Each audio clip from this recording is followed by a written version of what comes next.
Bom dia, meus irmãos.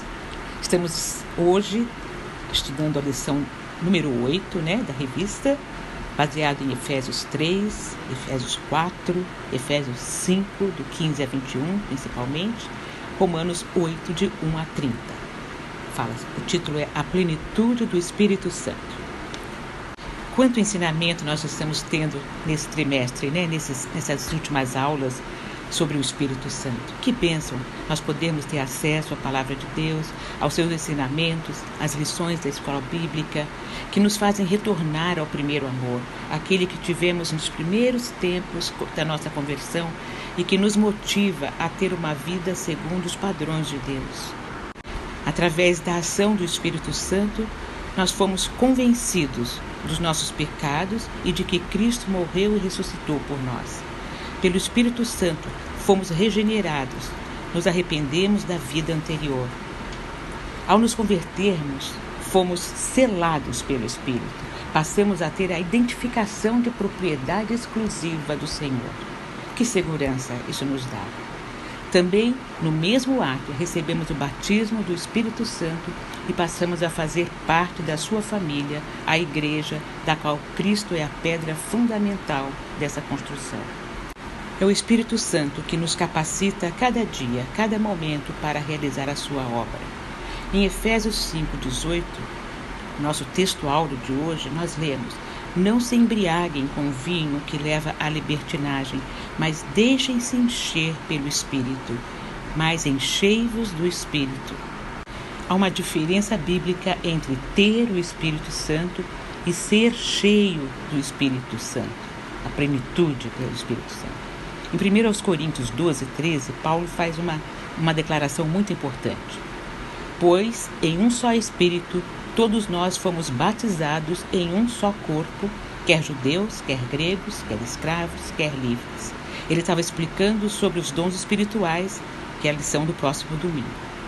Em Efésios 1:13, diz o seguinte: Quando vocês ouviram e creram na palavra da verdade, o Evangelho que os salvou, vocês foram selados em Cristo com o Espírito Santo da promessa.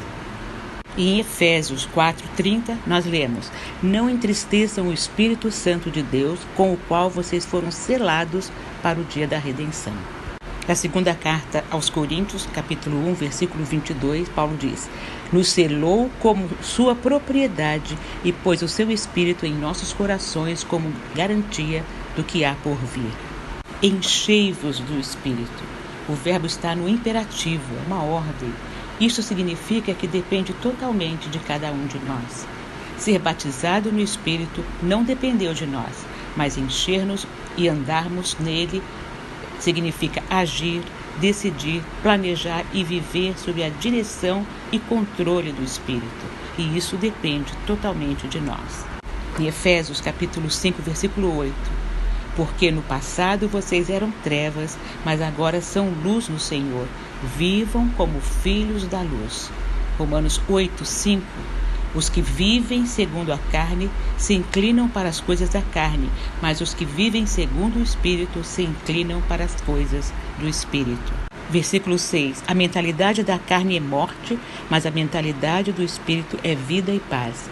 A mentalidade da carne é inimiga de Deus porque não se submete à lei de Deus, nem pode fazê-lo. Quem é dominado pela carne não pode agradar a Deus. Entretanto, vocês não estão sob o domínio da carne, mas do Espírito, se de fato o Espírito de Deus habita em vocês. E se alguém não tem o Espírito de Cristo, não pertence a Cristo. Paulo usa a palavra mortificar, fazer morrer, para dar respaldo ao fato de que depende totalmente de nós termos a plenitude do Espírito Santo. Versículo 13, ainda em Romanos 8. Pois se vocês vivem de acordo com a carne, morrerão. Mas se pelo Espírito fizerem morrer, mortificarem os atos do corpo, viverão. Versículo 14 em diante. Porque todos os que são guiados pelo Espírito de Deus são filhos de Deus. Pois vocês não receberam um espírito que os escravize para novamente temerem, mas receberam o Espírito que os torna filhos por adoção, por meio do qual chamamos Abba, Pai. O próprio Espírito testemunha ao nosso Espírito que somos filhos de Deus. Então, o próprio Espírito nos convence de que somos filhos de Deus. Então, ele pode, o Espírito Santo, Deus, pode exigir que nós sejamos cheios, fartos, completamente plenos do Espírito Santo. Enchei-vos é um imperativo no plural. Isso significa que todos os cristãos, de forma geral, não apenas alguns, devem ter a plenitude do Espírito Santo. Ser cheio ou pleno do Espírito Santo deve ser a maior busca de todo cristão. A plenitude do Espírito é uma obra diferente das demais obras, porque ela é condicional, experimental e repetida. O batismo, a regeneração e o selo do Espírito ocorrem no momento da conversão de uma vez por todas. O enchimento do Espírito, ao contrário, pode ser experimentado e repetido muitas vezes. O pastor John Stott disse: quando falamos do batismo no Espírito Santo, estamos nos referindo a uma concessão definitiva. Quando falamos da plenitude do Espírito, estamos reconhecendo que é preciso apropriar-se contínua e crescentemente desse dom. Apesar de nós reconhecermos que o batismo é uma experiência da qual não participamos, não nos torna inativos, pois temos a responsabilidade da plenitude do Espírito. Entendemos que é possível que alguém que foi batizado com o Espírito se esvazie dele e é necessário encher-se novamente. Não significa que será batizado novamente, pois o batismo é único, nem mesmo que ficará totalmente vazio desse Espírito, pois Deus nunca retira totalmente o Espírito dos regenerados. Não existe uma classe de crentes que tenha esse privilégio, pois todos podem e devem ser cheios. A ação de encher é do Espírito, não nossa. Uma boa tradução seria: deixai o Espírito vos encher. Mas isso não significa que sejamos passivos, ao contrário, cabe a nós buscarmos esse enchimento. A ordem está no presente, enchei-vos, hoje, continuamente. Mas como faremos isso?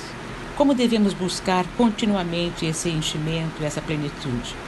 Sabemos que ser cheio do Espírito é ser como Cristo, agir como Ele agiu. Para isso, Ele se colocou como o caminho, como o recurso principal. Devemos ir a Ele através do estudo e da oração. E nesta busca incessante, contínua, nós teremos um resultado, que é o fruto do Espírito Santo. Gálatas 5, 22 e 23.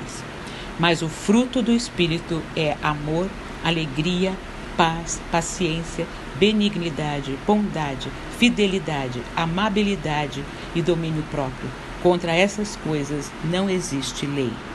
Não tem como a gente ter amor sem ter alegria, sem ter paz, sem ter paciência, ou ter paciência e não ter amor, alegria, bondade, ou fidelidade, ou qualquer um desses sem o outro gomo do fruto. Por isso é citado o fruto, é um fruto, não dá para separar, porque é isso que o Espírito produz, um fruto. Gosto muito do versículo de Jeremias 17, 7 e 8, que diz o seguinte: bendito o varão que confia no Senhor e cuja esperança é o Senhor, porque ele será como a árvore plantada junto às águas, que estende as suas raízes para o ribeiro e não receia quando vem o calor, mas a sua folha fica verde, e no ano da sequidão não se afadiga nem deixa de dar fruto. Então, estarmos plantados na palavra de Deus, estarmos com Ele constantemente, usando o Espírito Santo que está em nós, a nosso favor, para o nosso crescimento, para que possamos produzir o fruto do Espírito. Resumindo a lição de hoje, então nós fomos batizados no Espírito e devemos buscar a plenitude dele. Então, o batismo ocorre somente uma vez na vida. A plenitude é uma experiência repetida. O batismo jamais ocorreu antes do Pentecostes, mas a plenitude ocorreu no Antigo Testamento. O exemplo de Êxodo 31, de 1 a 5, Deuteronômio 34, 9. O batismo é necessário para todos os cristãos. A plenitude não é necessariamente experimentada por todos os cristãos. Tem que haver uma busca. O batismo não pode ser desfeito. A plenitude pode ser perdida. O batismo resulta numa posição, propriedade, e a plenitude resulta em poder. O batismo ocorre quando cremos em Cristo. A plenitude ocorre ao longo da vida cristã. Para o batismo não há requisitos, exceto a fé em Cristo. A plenitude depende da nossa submissão a Deus. O pastor Jeremias Pereira, ele escreveu uma oração a respeito de Efésios 5:18.